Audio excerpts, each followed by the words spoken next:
I love this combination. It plays amazing and it just sounds soaring and cinematic, and it goes from soft to loud really well. So in this video, I'm going to show you exactly how I do it, the libraries that I use, and some techniques I'm using to get this really amazing lead violin sound. Let's get going.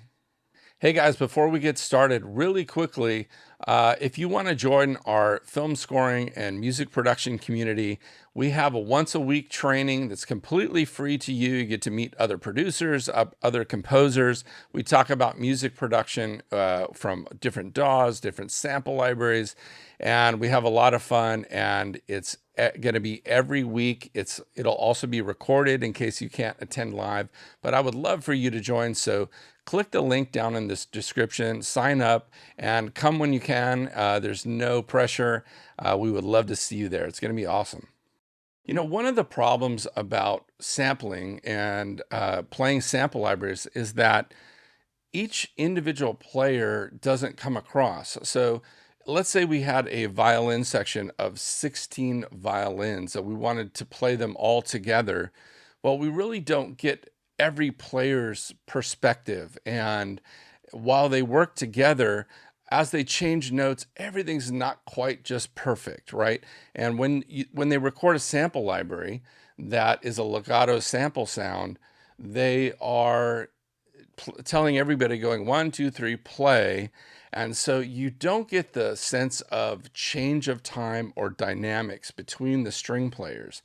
And so I thought, well, what if we had kind of built our own section, but we built them out of solo strings? And so that is the first part of the magic of creating this sound, is creating a stack of solo strings that you can play either all together or you can play separately to get an even more realistic effect. Let's take a look. All right, so right now I'm in Cubase, actually Nuendo, but I have a stack of solo violins. So the libraries that I'm using are, I just randomly had these libraries, so you could use just about any library to get a similar effect. But I'm going to start with the Joshua Bell violin, and if we were to play this by itself, you know, it's nice, but of course it's one player.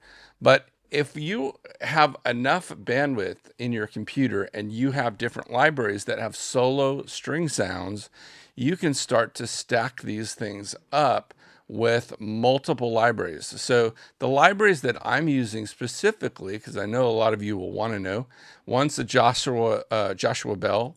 The other one is a library called the Afflatus. I don't know if I'm saying that properly.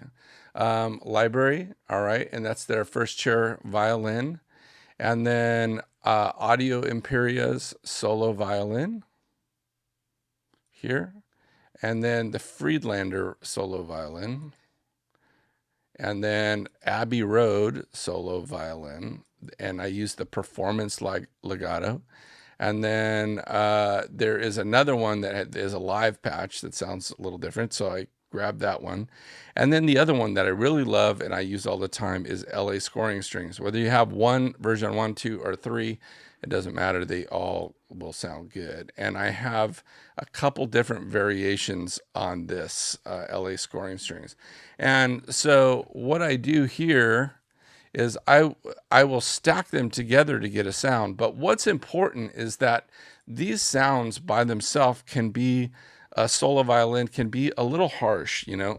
Let's play the Joshua Bell violin.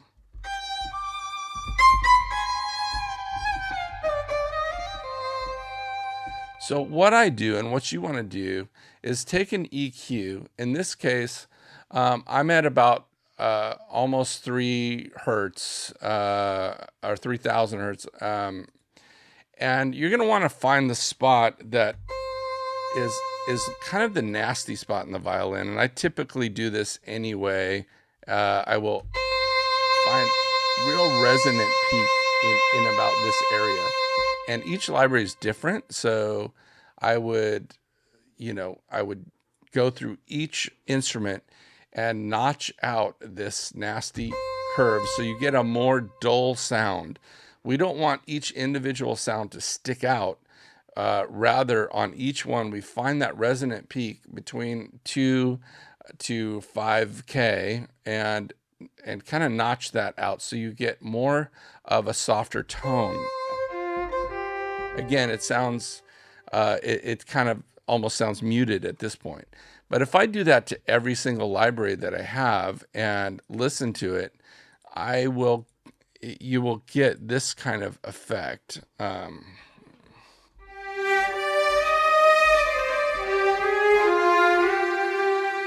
And the other thing is you'll have to turn off the portamento, and a lot of these libraries will go very slow, and when they gliss up to a note or whatever, especially LA scoring strings. So you want to kind of match the speed of that. That's another important thing you're going to do. But when you put these all together, they detune a little bit like a real section.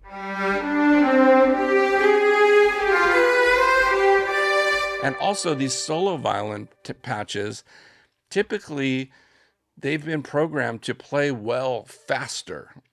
Whereas something like the Spitfire library, when you try and play a quick passage, it falls apart and you hear the slurring because they've recorded the slurring between the notes in the sample library, but it can't keep up with a fast passage.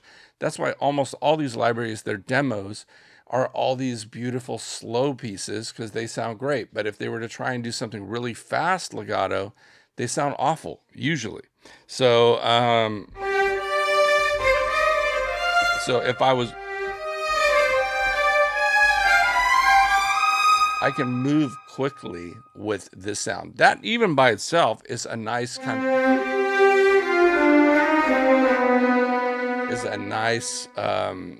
of chamber sound almost,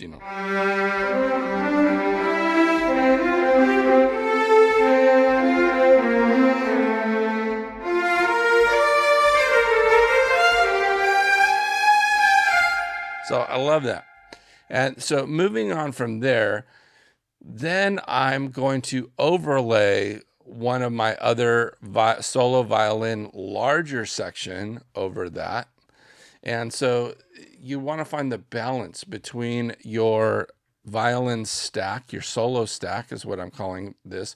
By the way, I kind of skipped a step. So let's go back real quick. In this solo stack, they're going to go into a group or an aux track here. So in this group by itself, this is what it sounds like with no processing. Kind of small, right? But still sounds really good.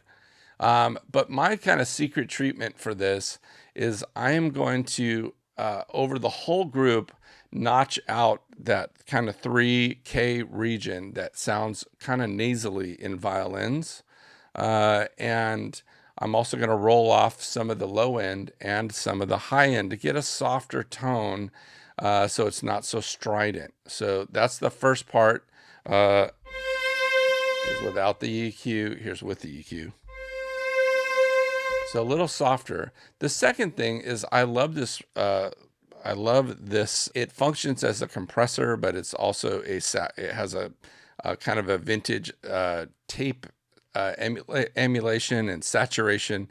And this is McDSP's analog channel 202. And it will boost the gain for sure. And that's without it. Let's turn it on.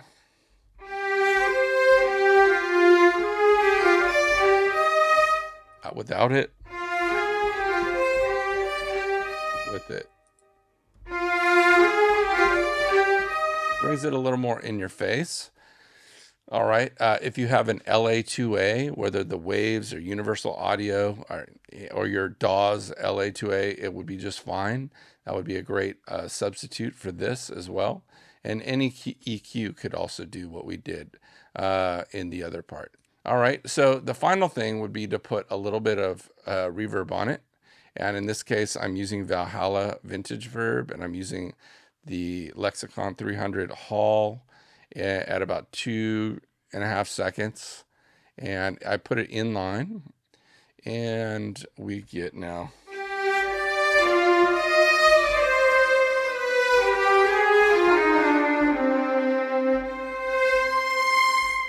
a really sweet sound. So out of the box, you're going to want to treat it a little bit, treat the group a little bit. Now, the next section is going to be adding a larger string ensemble to it. All right, so the next part I want to add is usually I will put two parts to it. I use a small LA scoring strings is a really unique library in that they have different size ensembles.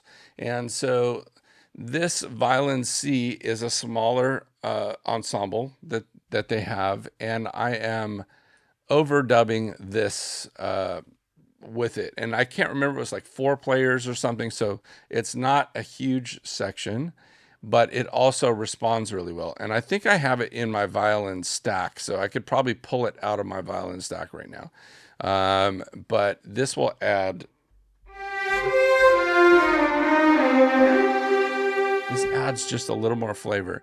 And unlike brass and woodwinds, where you get the kind of stacking effect that's really unrealistic if you play a chord, for example, with a brass library that is 8 French horns and you make a triad out of it. Now you have 24 players. Well, with strings, some of our classical music, you could have a 60-piece string section. So you're well within that range with stacking, as long as it doesn't get all phasey sounding. So you got to listen for that.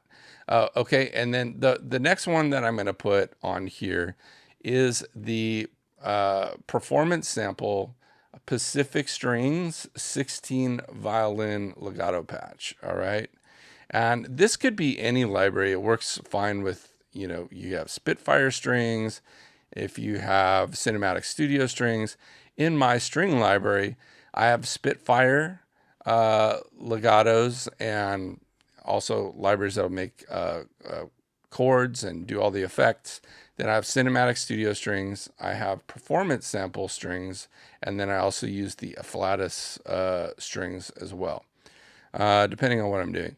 And I don't use them all together. It's just they all have a little bit different sounds, so I like to flavor things a little bit different. So let's add this library, the 16 string library, over it, and we get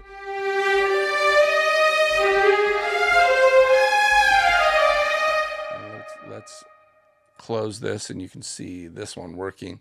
This also plays fast very well, the Pacific library.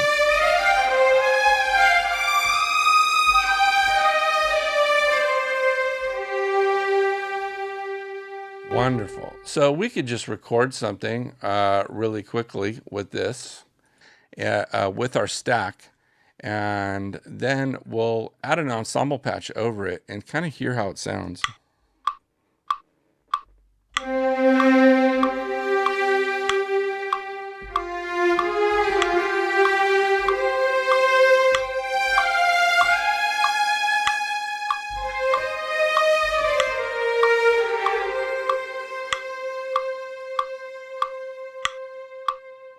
All right. And everything I do, usually I play in, because I just find that I can find the sweet spot versus just putting it in, note by note. I will use the sliders to control modulation and vibrato in real time, and my ears do the rest. All right. So let's clear that stack, and now let's just put a simple string ensemble patch over this.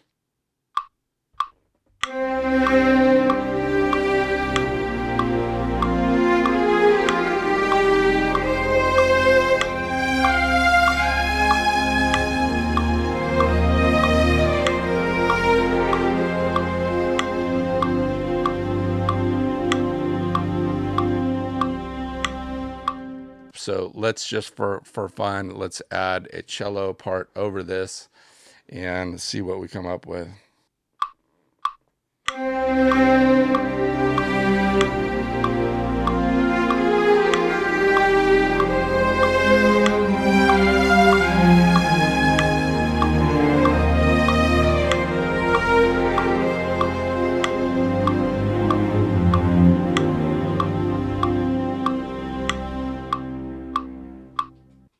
right, so hopefully this was helpful. The main takeaways is try a bunch of different solo patches, EQ it like I told you in the video, and I think you might find your favorite new way to write your soaring string lines.